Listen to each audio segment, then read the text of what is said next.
let's tie into that around Slack. So I started using Slack relatively early because I have a tiny little team developing software, and that's what dragged me in. And a lot of interesting things about Slack as a case study, but one of them is even folks that were early, people love Slack. It did have something magical as a product, but no one quite believed it could grow as quickly as it could. And in the beginning, certainly on the backs of what we might call SMBs. Now, maybe some were developer-centric or product-centric, but these are small businesses, and everyone believed in Slack early on once it hit. But no one believed it could scale just at the absolute rate that it did. And so what's changed in the world? Is it more people buying software? Like what can we learn from Slack? What can the rest of the world learn from this market sizing for small businesses?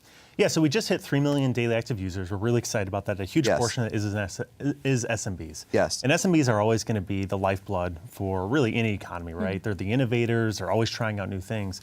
But SMBs are hard. You know, my wife runs a small card business, and it's hard. They don't have a lot of time.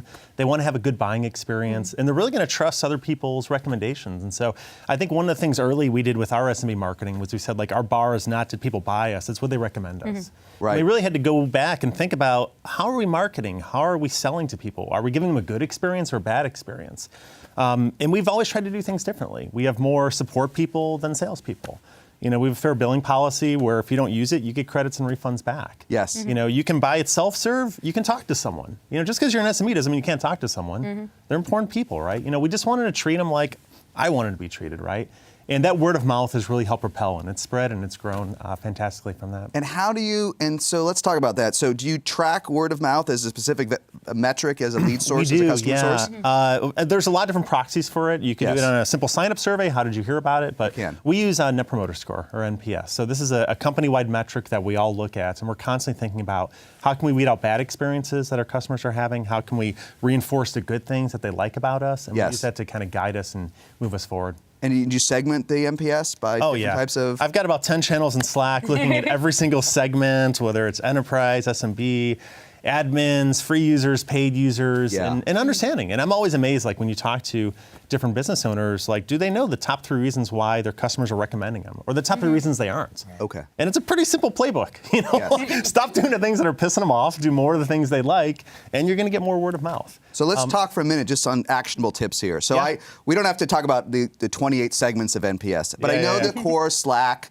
customer has like a 70 plus NPS, right? You disagree with me? No, it's very high. This core Slack, and then the product expands, and maybe some division at Clorox you only get a 40, or there's some detractors. But the core group, I know it anecdotally, they love it. Yeah. So how do you accelerate that word? Because Slack is not a truly viral product. Right? It might be viral within departments, but it's not cross-company viral. So what are tangible things you can do when you have that high NPS with SMBs to spread the word? So as we talked about, the voice of the customer has never been more powerful. And I think leveraging and amplifying that, we have a Twitter wall of love, and it's something we adopted pretty early. We said, hey, if you have a good experience with us, just tweet at us, you know, at Slack HQ. And it is amazing. We've had about 80 marriage proposals, people just saying like, you guys are so amazing, like I want to marry you. And I'm like, whoa, that's kind of cool. Thank you. You should have a wedding. That'd be so fun, like online Slack wedding. That'd be so funny. Yeah, but you know, I don't know, like I've never liked slimy marketing, and it's not something we go on and be like, hey, you get 100 hours in credits if you write a great testimonial for us. We just try to be authentic and just give them a good experience. Now, that's not the only thing we do. We do a lot of paid advertising, and I think for SMBs, it's a massive market. You know, we sell to SMBs, mid-market, enterprise. Slack is unique in that every team can use it, so you're not really selling to one specific department. So we use a lot of more B2C type marketing tactics, if you will, a lot of content marketing. We do a lot of conversion rate optimization. But ultimately, I tell our team every day, I'm like, look, your goal is not that you get someone to buy from us, it's that you get them to recommend us. Yeah. And you rethink a lot of the practices you do and go to market if that's the end bar.